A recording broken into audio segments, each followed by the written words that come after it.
Bienvenue sur le podcast Demande à maman, votre partenaire anti-charge mentale avec Charlotte Fortuit et moi-même, Wouter Burkel, au micro. Promis, avec ce podcast, fini les ruminations. Chaque mercredi sur 2, vous nous retrouverez avec un ou une invitée de choix pour explorer sans langue de bois ni injonction supplémentaire, en toute simplicité, les questions qui traversent nos familles, métiers, santé physique ou mentale. Une 3e saison donc que nous espérons va vous plaire. Nous sommes déjà au 3e épisode et on n'a qu'une seule hâte, c'est vraiment de vous dévoiler les prochains qui sont vraiment incroyables. Avant de vous présenter notre invité, je vous invite à nous laisser des étoiles, avis ou à nous poser des questions directement sur les réseaux sociaux, lien que vous trouverez dans la description du podcast. Aujourd'hui, nous recevons Fabrice Pastor. Fabrice est neuropsychologue et si vous aussi, le cerveau des enfants et les nôtres adultes vous fascinent, cet épisode est fait pour vous. Car vous allez aussi écouter Fabrice nous dévoiler quelques neuromythes qui ont la vie dure. Allez, on y va. Bonjour Fabrice, bienvenue sur Demande à Maman. Bienvenue sur Demande à Maman, merci d'avoir accepté notre invitation avec Charlotte. Elle n'a pas pu se joindre à nous pour l'interview, mais on l'a préparée ensemble. Et on aura l'occasion de pouvoir débriefer avec elle juste après. Est-ce que, pour commencer, tu peux te présenter ? Oui, donc moi je suis Fabrice Pastor, je suis donc neuropsychologue depuis quelques années maintenant, ça fait un peu plus de 12 ans, grosso modo. En 2010, j'ai créé avec un collègue psychologue un institut sur Bordeaux et la région de Bordeaux qui s'appelle l'Institut IRLES. Alors IRLES, ça voulait dire à l'époque Institut régional de lutte contre l'échec scolaire, mais on a donc enlevé ce nom, on a gardé le IRLES, mais on a enlevé la description parce qu'on ne rencontre pas seulement des enfants en échec scolaire et on ne rencontre pas seulement des enfants, on rencontre aussi maintenant des adultes. Donc voilà, moi je fais ça depuis maintenant pas mal d'années, des consultations, des bilans évidemment, pour évaluer tout ce qui est le fonctionnement cognitif des enfants et des adolescents. Et puis depuis maintenant quelques années, beaucoup de formations, beaucoup d'interventions, voilà, quelques interviews, ce genre de choses. Alors, moi, je t'ai découvert sur LinkedIn grâce à tous les partages que tu fais sur ton domaine de prédilection et ton champ d'intervention. Mais peux-tu nous présenter de manière un peu plus précise et plus simple, on va dire, accessible pour nous, simples, on va dire, citoyens lambda, que veut dire la neuropsychologie et où se situent vos champs d'intervention de manière plus précise? Alors la neuropsychologie, c'est une science qui est, on va dire, un peu au croisement de la psychologie clinique et de la neurologie. Donc ça étudie grosso modo le cerveau et le comportement humain, alors pas à partir d'IRM ou ce genre de choses, mais à partir de différents outils, notamment des tests qu'on peut proposer en tant que neuropsychologue. Alors, il existe des neuropsychologues qui travaillent dans plein de champs d'intervention, sur plein de populations de tout âge, hein, y compris à la personne âgée. Alors moi, je suis pas du tout spécialisé sur ça. Mon travail à moi, j'ai choisi de me spécialiser plus particulièrement chez les enfants et chez les adolescents, puisque c'est une tranche d'âge qui me passionne plus que l'adulte et la personne âgée. Alors par contre, je vois pas de bébés, d'enfants très très petits, je vois beaucoup moins d'enfants avant 6 ans. J'en vois très très peu. Voilà, j'ai vraiment beaucoup plus ciblé mon travail. Donc ça consiste à proposer des tests, des outils d'évaluation qui sont tous normés, reconnus, utilisés pour certains dans le monde entier depuis de nombreuses années, donc des tests qui ont une valeur scientifique. Et l'objectif de ces tests, elle est plurielle. Ça peut être l'évaluation de différents troubles du neurodéveloppement. Alors, quand on parle de troubles du neurodéveloppement, on parle de troubles 10, hein, de la dyspraxie, la dysphasie, la dyslexie. Donc les troubles 10. On évalue, les tests évaluent aussi les fonctions d'attention et de concentration, ce qui est l'attention, la concentration, la mémoire.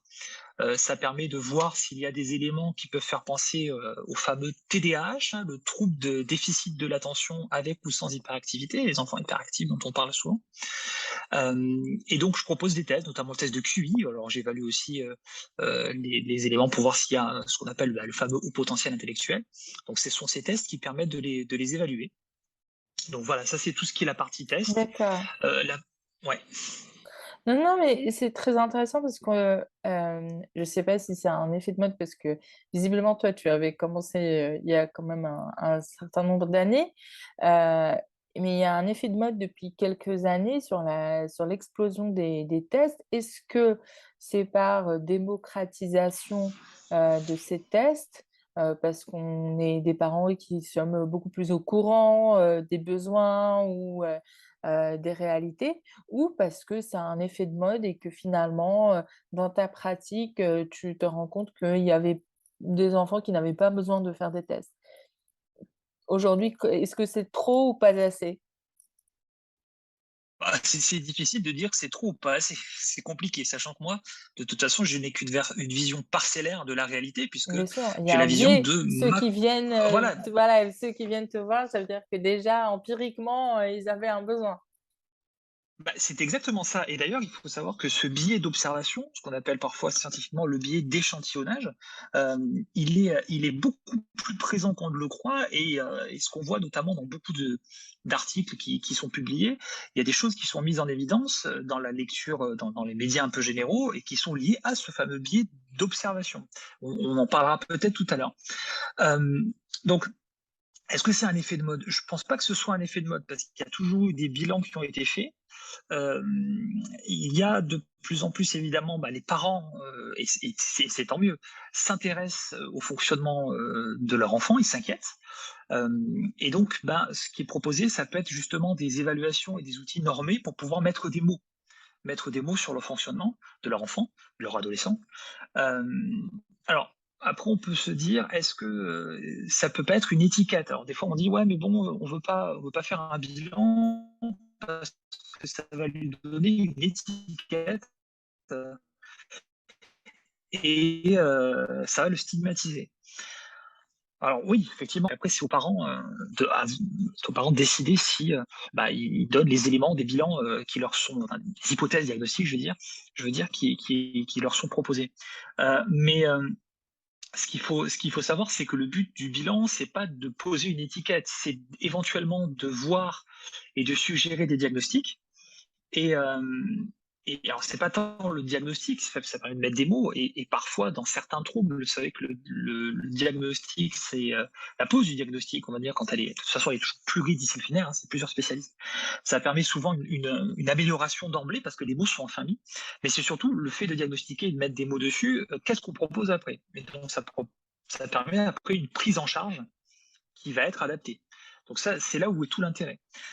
Après, il y a l'étiquette, donc souvent on parle de l'étiquette de haut potentiel intellectuel, hein, qui peut parfois rassurer les parents ou en inquiéter aussi les parents qui veulent absolument pas qu'on leur parle de haut potentiel et qui ont très très peur de ça. Bon, ça c'est un autre débat.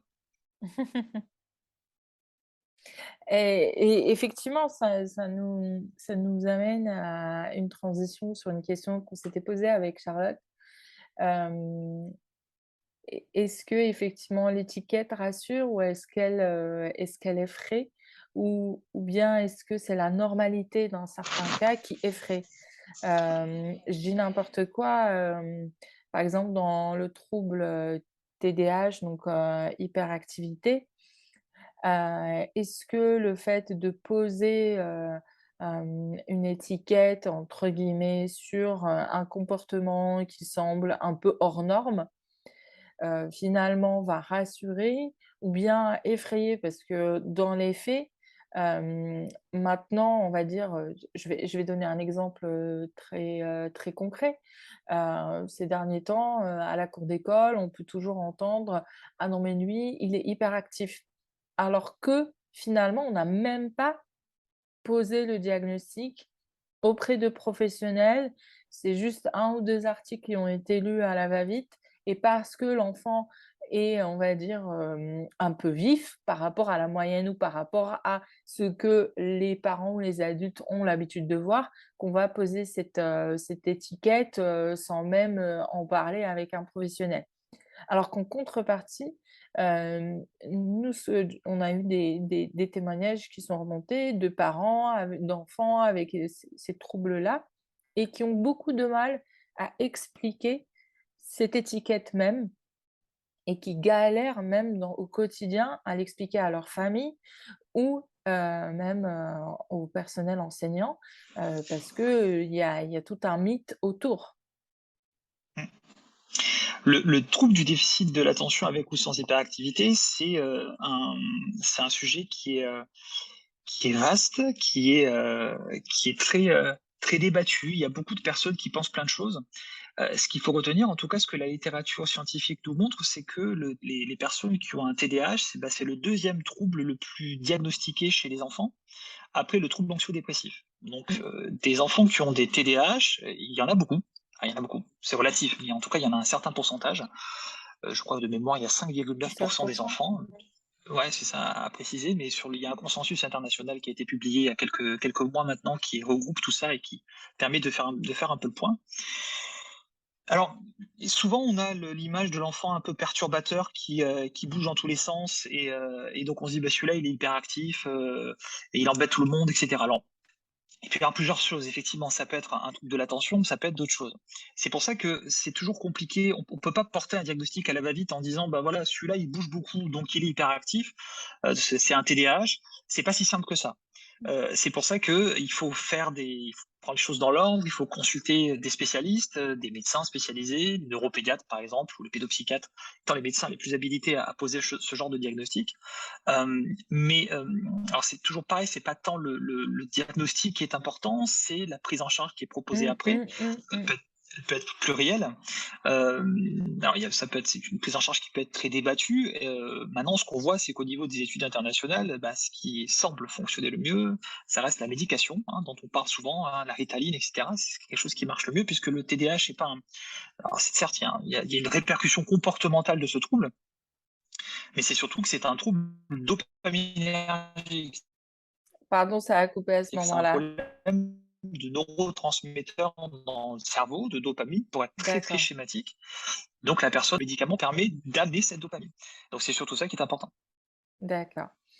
Hem et en effet, c'est cette prise en charge, dans les faits, elle peut être médicamenteuse, mais de ce que j'ai compris, il y a aussi une prise en charge, complémentaire dans le sens, de l'environnement. Hem, Oui. En termes de préconisation, quelle posture un parent peut prendre quand il découvre, le diagnostic après des mois d'errance? Hem, c'est toujours difficile d'accompagner, son enfant quand il y a une étiquette, mais surtout un diagnostic qui tombe, de ce genre-là. Ah oui, c'est ça. Alors c'est compliqué, c'est toujours du cas par cas. Souvent on dit, quand il y a un diagnostic qui est posé, il faut faire ce qu'on appelle le deuil de l'enfant parfait. Alors ça, c'est propre à chacun. C'est pas tant le diagnostic qui est posé, c'est qu'est-ce qu'on met en place. C'est-à-dire que c'est pas, s'il y a, en parlant du TDAH, s'il y a 5,9% des enfants qui ont un TDAH, bah, il y a pas 5,9% des enfants, en France qui sont malheureux à cause de Oui, leur TDAH évidemment bien et qui sûr. ratent leur vie. Voilà, donc c'est-à-dire qu'après il faut savoir s'adapter à son trouble et il y a plein de métiers plus tard qui peuvent être tout à fait adaptés au TDAH. Si on parle des troubles du neurodéveloppement dans leur majorité, les troubles 10 et cetera, ça représente, alors selon les études, c'est toujours un peu variable, mais ça représente entre grosso modo 10, 15, 20% des enfants. Donc c'est pas rare d'avoir ce genre de Mmh. difficultés et il y a plein de personnes, il y a une immense majorité de personnes, à l'âge adulte qui s'en sortent très bien parce qu'ils compensent leurs difficultés. Ils mettent en place des stratégies pour, arriver à compenser leur handicap puisque faut quand même savoir que ça fait partie du champ du handicap tout ça.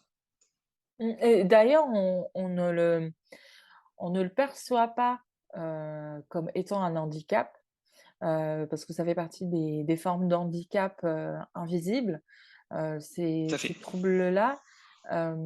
Comment en parler, qu'est-ce que vous recommandez autour de vous, pour en parler, en famille ou bien dans les écoles ou ensuite pour les collègues quand les enfants grandissent?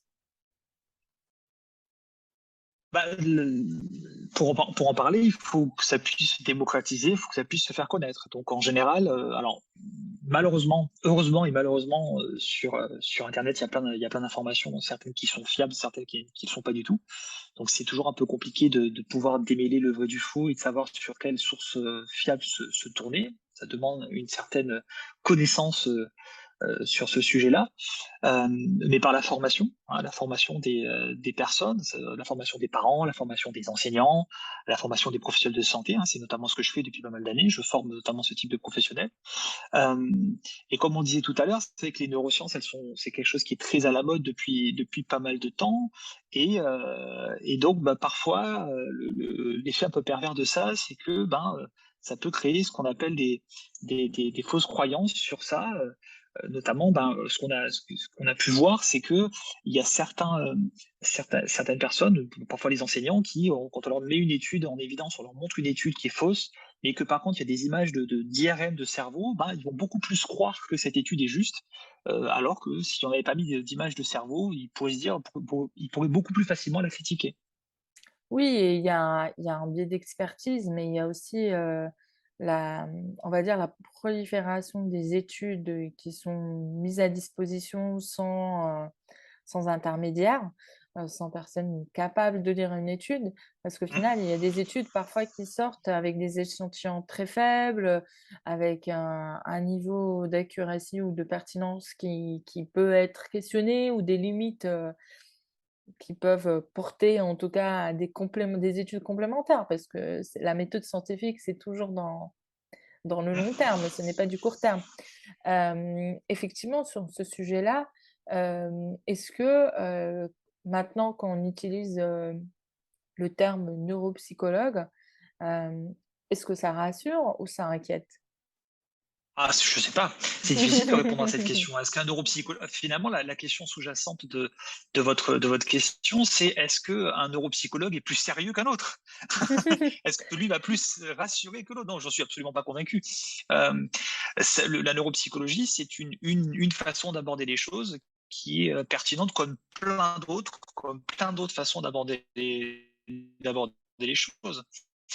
Euh, Après, d'un point de vue un peu plus général, les neurosciences, elles permettent aussi de démontrer certaines choses et certains neuromythes. Hein, il y a des mythes sur le fonctionnement du cerveau qui sont encore utilisés en classe, dans les formations, qui ont été tout à fait réfutés depuis de nombreuses années. Je pense notamment au mythe du cerveau droit, cerveau gauche. Hein. Vous avez encore des pédagogies qui vous expliquent que le cerveau droit, c'est le cerveau des émotions, etc., et que le cerveau gauche, c'est le cerveau de la raison. Mais ça, c'est totalement réfuté depuis de nombreuses années. C'est une distorsion d'études scientifiques qui avaient été faites à l'époque sur les patients, hein, qui avaient eu des opérations où on leur divisait le cerveau chirurgicalement quand ils faisaient des crises d'épilepsie, et ça a été extrapolé. C'est souvent d'ailleurs extrapolé.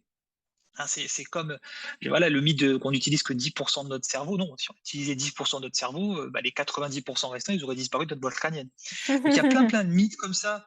Les enfants qui sont plutôt visuels, plutôt auditifs, plutôt kinesthésiques, hein, après on a aussi rajouté l'olfactif et le gustatif. Bon, c'est pas si simple que ça. C'est toujours les neurosciences, on essaie de les démocratiser parce que ça reste un sujet vaste, mais malgré tout pointu et compliqué. Alors, c'est bien de vouloir de démocratiser parce que ça permet à tout le monde de s'y intéresser, mais par une démocratisation un peu trop exacerbée, on simplifie les choses et en fait, finalement, on est à côté. Et Donc, c'est puis, pour ça qu'il faut faire quand même attention. c'est une science qui finalement évolue Comme vite toutes les sciences. relativement, et tout scientifique, on va dire, qui se respecte, a l'habitude de on va dire, de présenter qu'il y a des choses que les choses ont changé. Donc, une étude d'il y a 30 ans pourrait évoluer parce qu'on n'a pas du tout les mêmes outils, les mêmes connaissances, qu'aujourd'hui. Est-ce qu'il y a d'autres neuromythes, qui a déjà attiré ton attention? Ah, les neuromythes, il y en a plein, il en existe plein sur les formations que je fais, c'est le fil rouge. Les neuromythes où j'en parle, où j'explique plein de choses. Ah, ça serait vraiment trop long d'en parler, mais déjà, le fait, voilà, déjà les plus connus, c'est ça, c'est le cerveau droit, cerveau gauche. qui sont, moi je vois encore des formations sur le sujet où on essaie de stimuler le cerveau le moins dominant de l'enfant par des activités. Bon, c'est pas si simple que ça, hein. Les intelligences multiples, c'est pareil. C'est une théorie qui est intéressante, qui est même séduisante parce que ça permet de, de d'aider les enfants et de se dire qu'un enfant, parce qu'il n'est pas verbal ou parce il n'a pas une intelligence logico-mathématique, il a d'autres intelligences. Alors, intelligence, oui, certes, hein, ça permet de voir les choses sous un autre angle. Moi, ce que je trouve surtout intéressant, c'est que la théorie des intelligences multiples, elle permet de montrer que, du moins de faire penser que les enfants qui ont des troubles du neurodéveloppement, les enfants qui ont des troubles 10, ils sont assez intelligents pour y arriver. Et ça, c'est absolument indéniable. Les enfants 10 sont assez intelligents et sont tout à fait intelligents pour y arriver.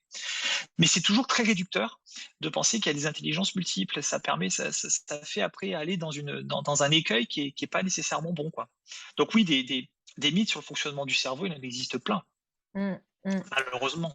Oui et par rapport à ce que tu décrivais tout à l'heure, sur la question de effectivement, alors j'essaie de retrouver mon idée parce que j'avais une question bien précise et qui est partie je sais plus où. Ah, ça va finir par revenir. Heu, alors oui, c'est ça. C'est qu'en fait, pour, ce que tu viens de décrire déjà et ce que tu viens de nommer, c'est une question de théorie.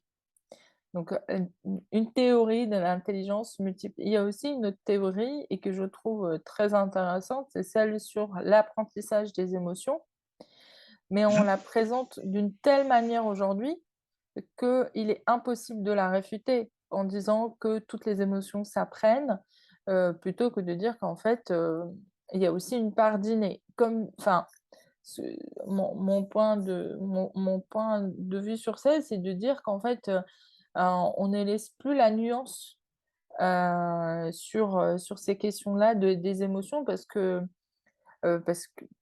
voilà, il y a une forme d'incertitude sur les émotions qu'on ne peut pas supporter. Est-ce qu'il y a un biais de lecture et de subjectivité sur la question voilà, de la théorie des émotions apprises? Bah, je pense que par rapport au sujet des émotions, faut aussi laisser un peu se faire les choses, quoi. Donc, il y a des Oui. enfants qui ont des enfants qui ont des difficultés parfois à, à gérer leurs émotions, à détecter les émotions des autres, à se mettre à la place de l'autre. Ça, c'est tout ce qui est la théorie de l'esprit, etc. Euh, Il y a dans la vie quotidienne, il y a plein de situations où il faut utiliser leurs émotions. Alors, est-ce que tout de suite s'inquiéter, je pense qu'il faut aussi faire confiance à son enfant en se disant que, bah, il est assez, capable de pouvoir se débrouiller et s'en sortir tout seul. L'accompagnement est important, certes, il ne faut pas que l'accompagnement il devienne envahissant. Et pour les émotions, c'est toujours pareil, c'est-à-dire que les émotions, ça s'apprend, on peut apprendre les émotions, mais heu, ça peut aussi s'apprendre de manière spontanée. Oui, c'est exactement mon point, c'est qu'en fait, aujourd'hui, on est dans une telle, volonté de maîtrise et de performance, même, vis-à-vis des émotions, c'est ça qui est paradoxal, qu'on ne laisse Mmh. plus la place en fait à cette, spontanéité de l'imprévu, des situations qui vont se créer, que dans tous les cas, au bout de quelques mois, un enfant va vivre une telle, situation qui va le faire, accepter la frustration ou la colère d'une certaine manière et qu'aujourd'hui on pousse enfin, on veut absolument rentrer dans des cases par performance. C'est ça qui est étonnant, plus on apprend des choses sur notre cerveau, plus on cherche à le contrôler. La vie, c'est une aventure. La vie, c'est une aventure et il faut savoir, se confronter à la vie telle qu'une aventure. C'est-à-dire que si on essaie de suranticiper tout ce qui va se passer, on génère de l'angoisse. Oui. Parce que l'angoisse, c'est pour schématiser, c'est la peur de ce qui va se passer.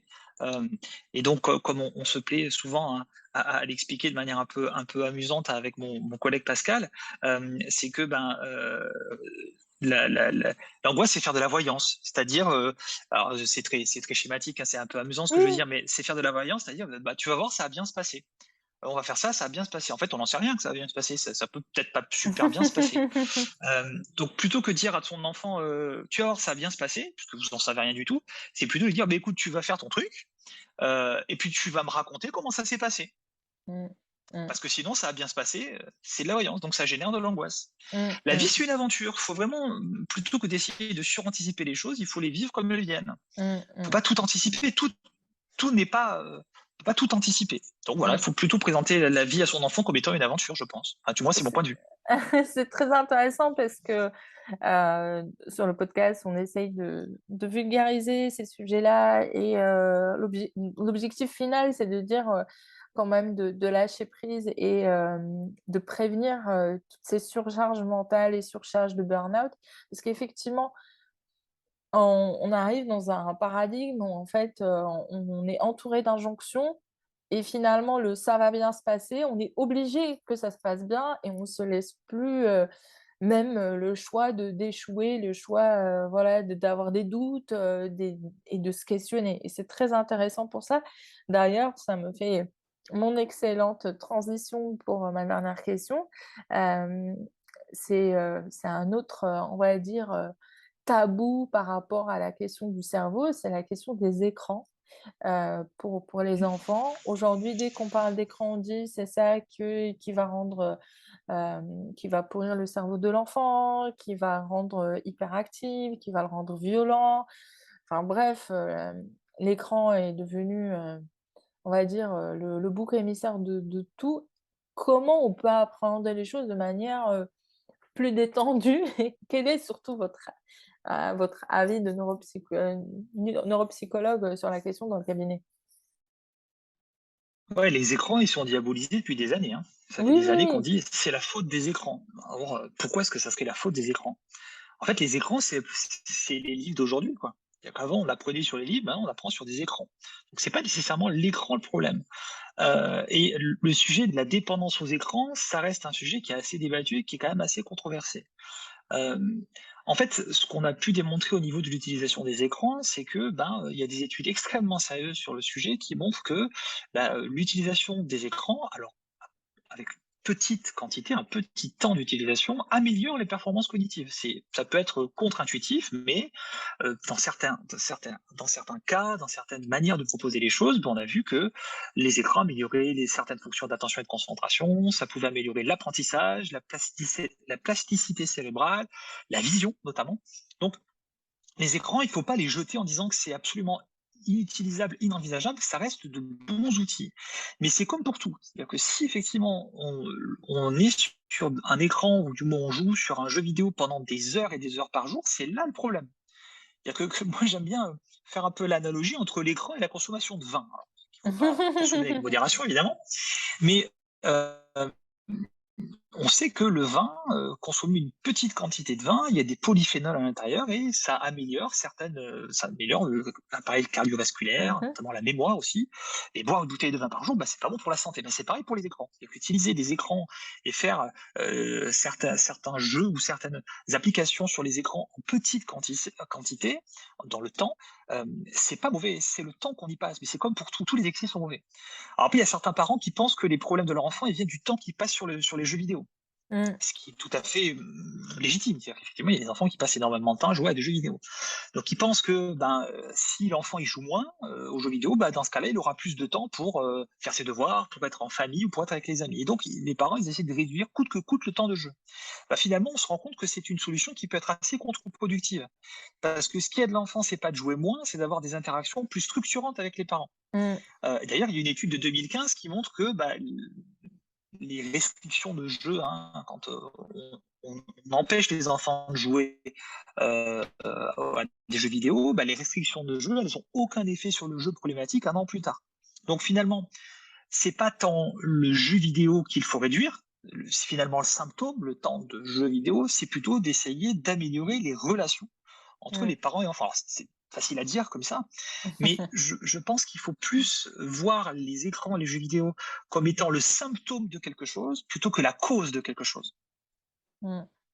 Mmh.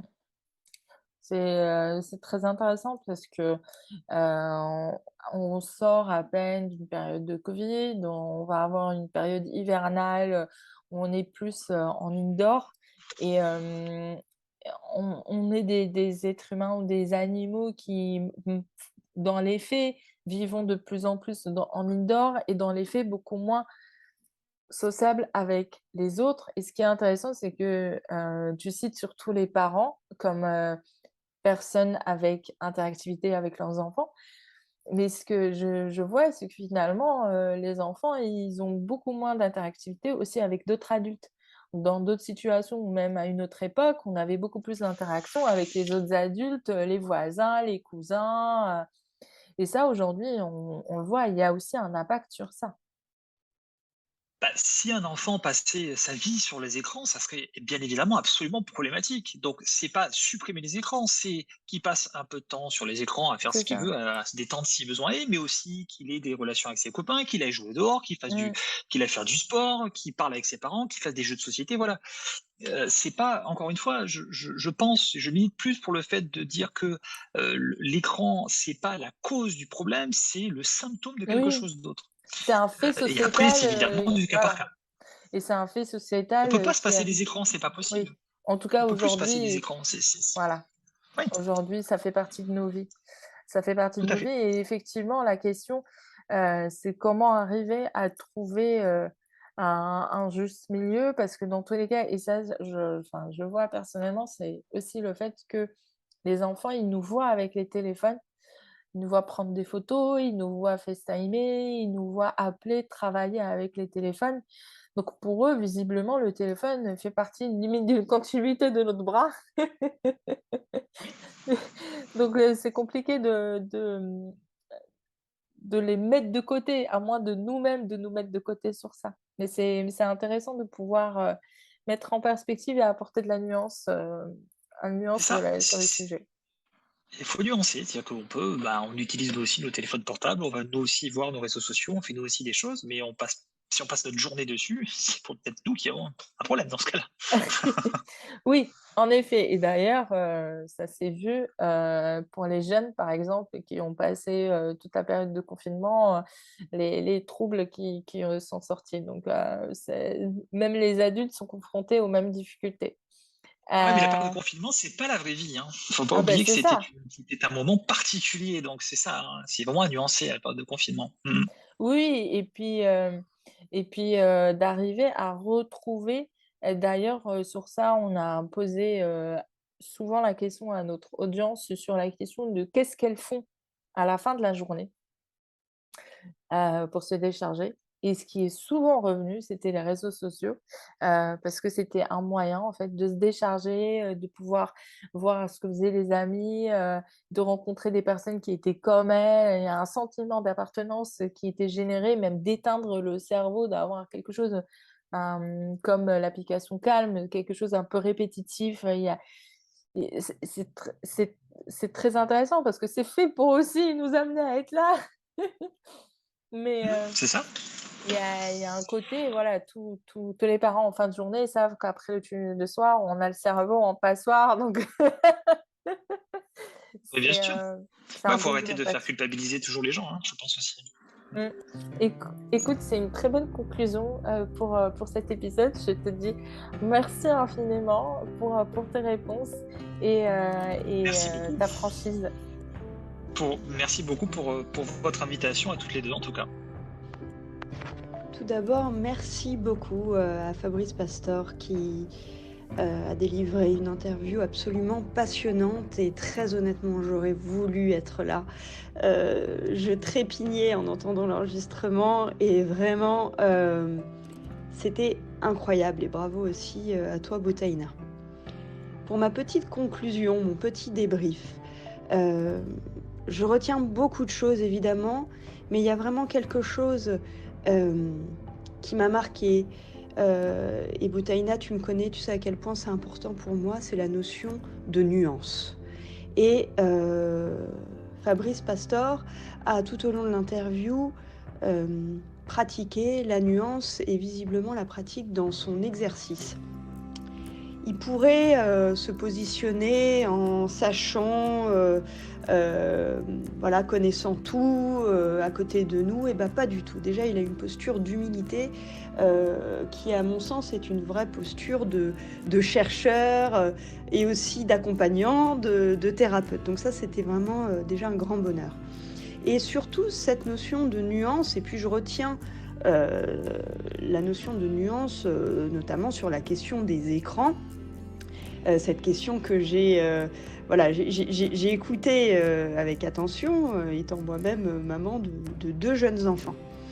Et c'est vrai qu'on est sorti enfin de ce côté très binaire, de cette guéguerre finalement autour des écrans entre c'est très bien et puis il faut bien survivre, et de l'autre côté c'est pas bien du tout, c'est de la maltraitance infantile.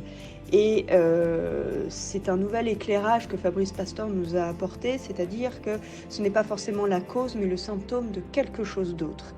Et en effet, pour l'avoir vécu à titre personnel et puis même dans mes consultations, c'est vrai que, alors, hormis un temps d'écran faramineux, mais des petits moments d'écran avec une qualité du lien familial n'engendre, je pense, pas beaucoup de conséquences négatives. Le problème des écrans n'est pas forcément le problème, et il est rarement en fait. Il se situe surtout sur la dynamique familiale, sur l'absence de lien, comme tu disais Boutaïna, sur l'absence de lien de village, dont on parle souvent. On parle moins aux voisins, il n'y a plus la grand-mère à la maison, il n'y a plus la tante, il n'y a plus les cousins. On est tous un petit peu seuls, donc c'est aussi le symptôme de cette solitude moderne. Voilà, en tout cas, cette question des écrans, cette réponse de Fabrice Pastor, je la trouve absolument passionnante, et je pense que rien que pour cette raison, on tient là un épisode génial, un épisode libérateur pour beaucoup de parents, de mamans, et d'une façon générale, j'espère que ce sera pour vous une invitation à nuancer les informations, à nuancer ce qui se passe dans votre vie, à nuancer votre jugement sur vous, sur votre capacité à éduquer votre enfant, et aussi sur les capacités de vos enfants ou sur les capacités des autres. Nuancer l'info, nuancer le jugement, je pense que c'est très important et très libérateur, et ça fait partie, je pense, de ces choses à adopter en ce moment, qui vont nous mettre du baume au cœur dans cette époque où le tribunal de la bien-pensance et à la fois le tribunal de la pensée publique est très très fort. Voilà, je vais m'arrêter là parce que je m'aperçois que ça fait 4 minutes que je parle. Et c'est trop. En tout cas, merci beaucoup Boutaïna pour avoir mené l'interview aussi brillamment, et merci encore à Fabrice Pastor, et je vous souhaite une belle écoute. Ravie que Charlotte ait apprécié cette interview avec Fabrice autant que moi. J'ai adoré la faire, et j'espère que pour vous aussi, c'était agréable à écouter et que vous en tirez d'incroyables clés concrètes pour vos journées avec vos enfants, vos partenaires, vos collègues, car le cerveau, ça nous concerne tous. Alors n'hésitez pas à nous le témoigner, à nous partager ce que vous en avez pensé, et rendez-vous dans les semaines à venir, donc dans 2 semaines, pour le prochain épisode. Cet épisode a été produit par The Helper, l'écosystème hybride au service de votre santé mentale, en privé ou au travail, en famille ou bien plus. Allez, je vous dis à très bientôt pour de nouvelles découvertes avec le podcast Demande à maman.